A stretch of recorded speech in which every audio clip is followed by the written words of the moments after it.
It's a cold January day in Milford, New Hampshire, Jeff. It is, and it's about to get a little colder here in a minute, Ray. Let's head up this small hill here on Elm Street and go through those gates. Okay, we're in a cemetery now. It's not very large, Right. About an acre in size, surrounded by a short stone wall, and there's a few hundred headstones in here. So this cemetery was established in 1788. It's the second in town, and there's 40 Revolutionary War soldiers buried here. Oh, that's cool. So it's an historic place. Yep, that it is. Now, we've said before that every headstone tells some kind of story. Oh, absolutely. It's a literal monument saying this person was here, even if it's just a last name and two dates. Yeah, I agree. It's the Reader's Digest version of a life. And sometimes we come across an epitaph so epic that the story is all laid out there for all to see. Let's head over here just by the gate. Whoa, look at that. This headstone is covered in words. Yeah. I've seen newspaper articles shorter than this. This is the grave of Caroline Cutter. She died in 1842.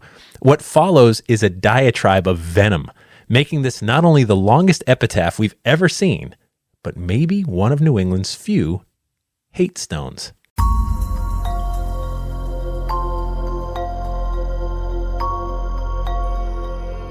Hello, I'm Jeff Belanger, and welcome to episode 330 of the New England Legends podcast. Happy New Year! It's our first episode of 2024, Ray. And Happy New Year from your old buddy Ray Auger. Jeff, Happy New Year. Thank you. Thanks for joining us on our mission to chronicle every legend in New England, one story at a time. Legends like ghosts, monsters, aliens, roadside oddities, true crime, and the just plain weird. We're glad you're with us. We are. So many story leads come from you, too. So please reach out to us anytime through our website. Don't assume we've heard every story before. We're all in this search together. So we'll get back to this epic epitaph after this quick word from our sponsor. Okay, Jeff, we've gone on cemetery safaris before. We have. And we've learned that one path to immortality is to leave something funny, weird, or confusing on your headstone, and people will talk about you for ages. It's so true, right? Back at episode 182, we saw the headstone that read, "Should have been the wife of Simeon Palmer in Little Compton, Rhode Island." That's right. I remember that. In episode 187, the grave of Joseph Palmer reads, "Persecuted for wearing a beard." Who could forget that? But this is something else. Yeah, this is definitely something different. Now, those other headstones really begged questions of those who were reading the monument. This one spells it all out. Now, I know we're not the most church-going folks in the world. No, weddings and funerals these days. Right, me too. So the person who wrote this lengthy epitaph had a serious beef with the local Baptist church. I've got some religious friends. Though churches are supposed to be welcoming and friendly places, anyone who's ever been involved in the local politics of a particular church will tell you it can get ugly, gossipy, and all the other things that can happen when you've got adults trying to vie for, influence and attention. Well, it's the same with like the local PTA meetings, town meetings, and neighborhood meetings. Exactly. But the beef surrounding Caroline Cutter really must have been something special. Well, I should say so. This headstone or hate stone names names. That it does. A lot of names. It's a regular Tombstone tirade. So let's head back to the year 1838 and watch them spill the tea. It's September of 1838 here in Milford, New Hampshire. Martin Van Buren is president of the United States. Back in January, Samuel Morse demonstrated his new invention called the telegraph. There's no question that will soon change the world as information can be transmitted over great distances at the speed of light. But here in Milford, New Hampshire, news is moving almost as fast as it does along Morse's telegraph. The hot gossip in town is centered on the Baptist church. For months, Dr. Calvin Cutter has been trying to get members of the church to fund the construction of a new church building in town. The Baptist community has been growing to the point where they need more space. Dr. Cutter's been saying how he'll put up much of his own money to fund this new church, but, of course, he's going to need some help. And while everyone loves the sound of a new church building, the logistics, finances, and everything else surrounding the project doesn't seem realistic to many, including the Reverend D.D. Pratt and Deacon Albert Adams. In fact, they suspect Dr. Cutter is pulling some kind of a scam. That maybe he's not willing to put up his own money at all, and maybe he's trying to swindle other members of the church into handing over their money. And maybe he's skimming. Scandalous, right?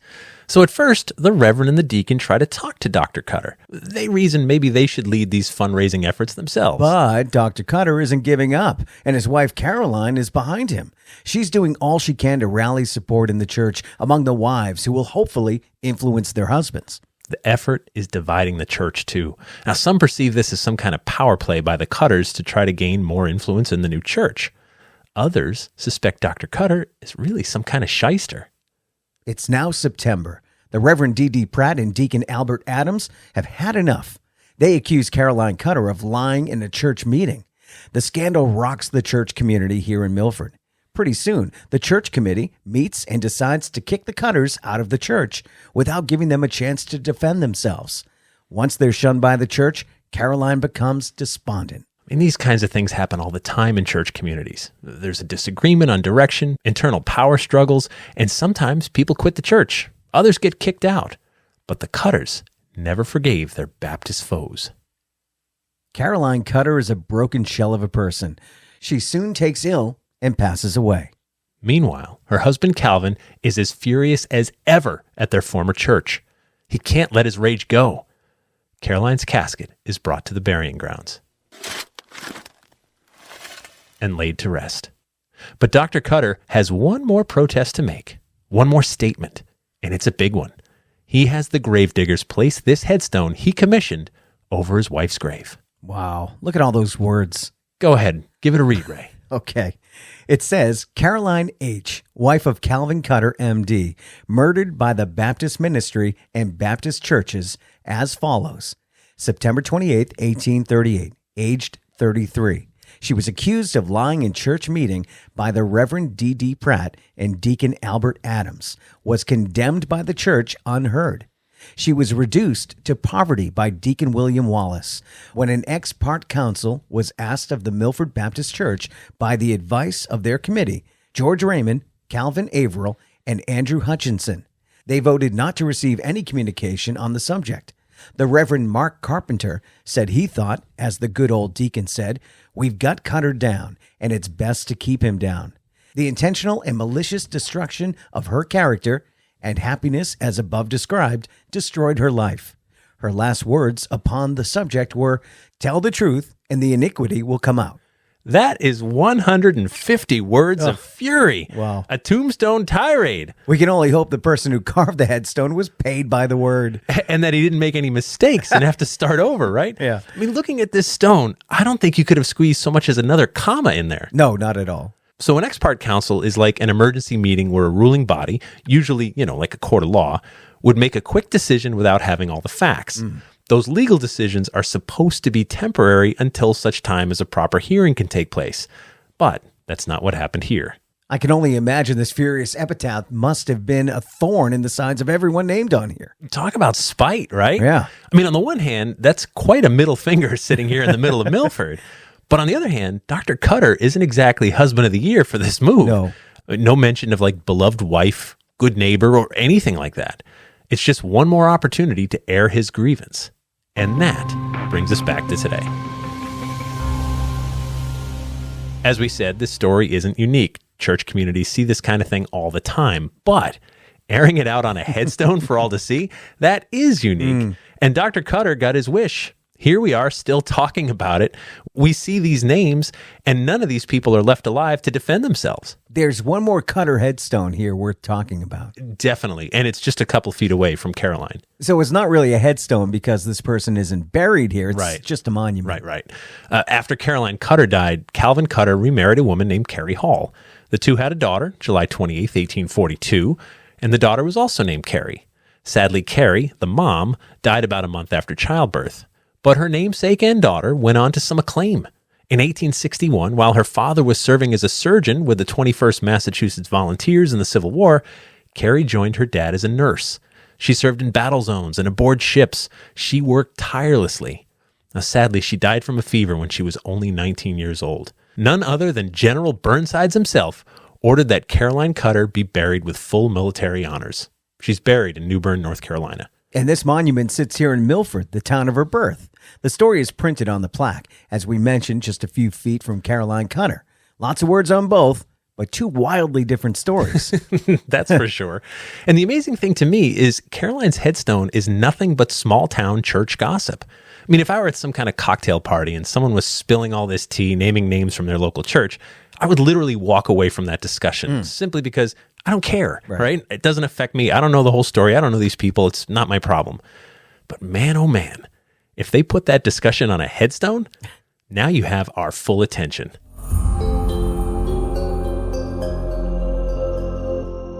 Your full attention is something we can't live without. And that brings us to After the Legend, where we dig deeper into this week's story and, well, sometimes veer off course. After the Legend is brought to you by our Patreon patrons, who are the lifeblood of our community. They financially support us in everything we do, and we appreciate them more than we can ever say. They help us with our hosting, production, travel, and marketing costs.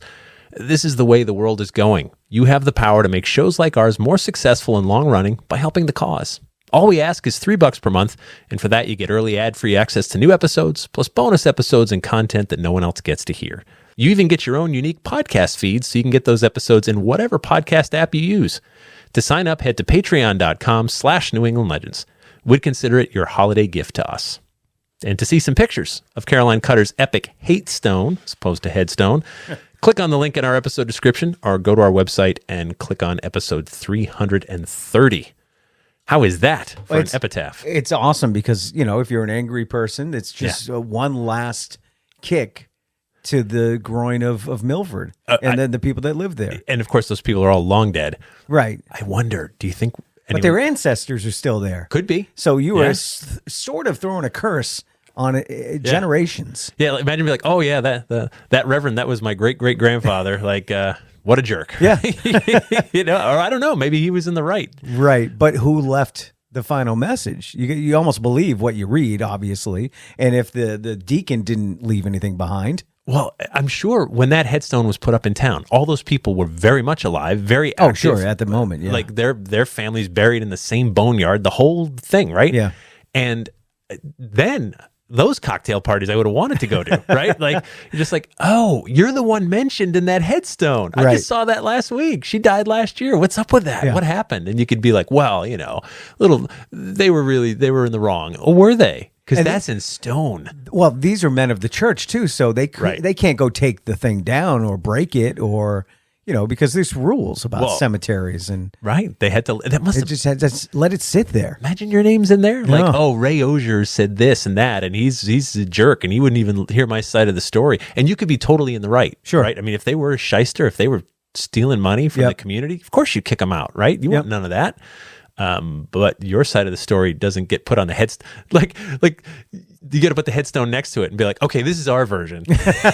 Right. I want to be buried next to him or her because I have my tale I want to tell. Once you're done reading her headstone, you can read mine. Right. The rebuttal. Right. Yeah. Right. The counterpoint. And then the next headstone next to that, it just goes on forever. It's just like a whole story.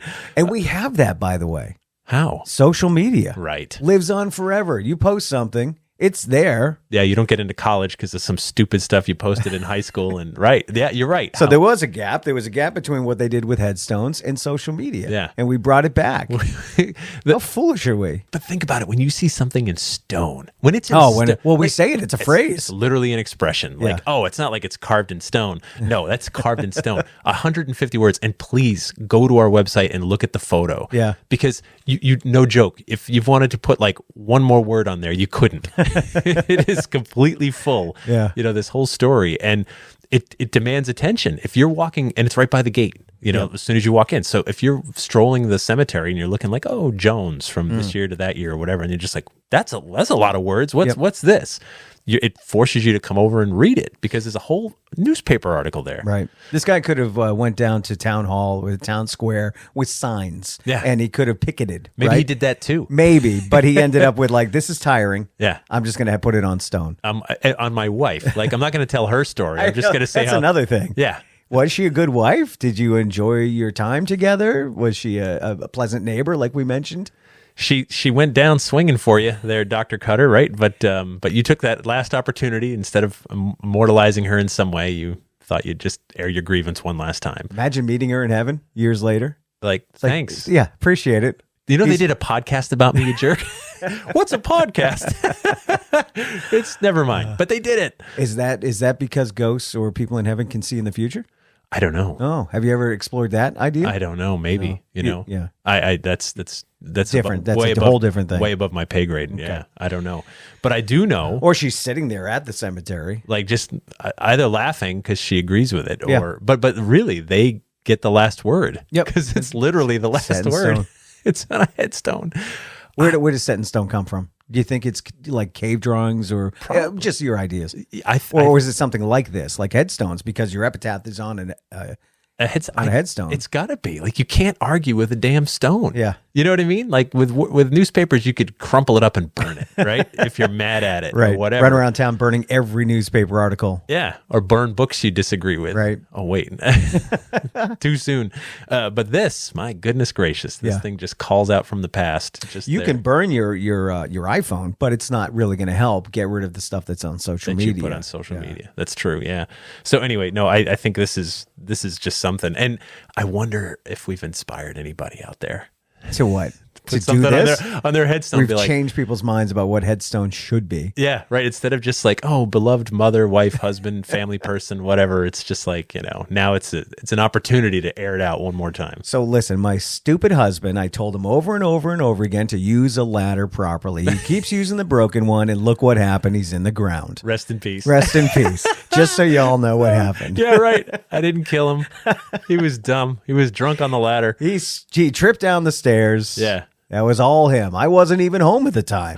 Ask Alice. I was next door with her. Headstone that says, I swear I didn't kill him. He fell. Oh, that's it. Yeah, right. Everyone walking by would be like, oh. That becomes a legend. Is that true? Right? I think, though, if you're going to put that on a loved one's headstone, you should be dead, too. Well, yeah. Yeah, you don't want to be alive. That would cause questions. So you just knocks at the door. You pay someone a big chunk of money. They're like, after I'm gone, you add this to his headstone. Oh, yeah. Yeah. That's a business right there. Oh, gosh. Putting funny things on headstones. I think I'd want something semi-humorous. Oh, get this off I don't want me. it to be too... Yeah. Yeah, something like that. I agree.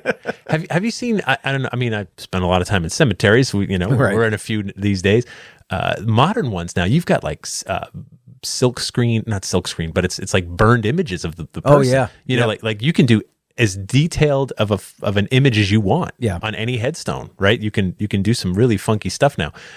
Recipes, I've seen that. Like where what is it? Recipes. Oh, recipes. I've never seen that. Oh, my recipe for dewdrop cookies or whatever. Like that's amazing. Oh yeah, fantastic. I've seen that goes back. That's been around a while. Once in a while, someone will put a recipe on a headstone, and I by the way, I love that. Sure, that's wonderful, right? I mean, keep them laughing. At worst, someone like gets out a piece of paper or now their phone and takes a picture and goes, "I'm going to try to make this dead woman's cookies." Right, right. And then that person becomes a legend. That right. Like if it depends how good the cookies are. Well, that's true too. Like, whoa. Are they using video screens, or is that something I saw in a movie? By the time we go, I think we'll be ready for that. So it's not happening just yet. I would like holograms. No, I want a screen on my actual rotting corpse. Oh, okay, yeah. And then camera. You can hit a button, and then like a pre-recorded thing will play. Gotcha. So here's me now. Yeah. Here's me then. Here's me then. Yeah. Just sort of like and watch the time lapse.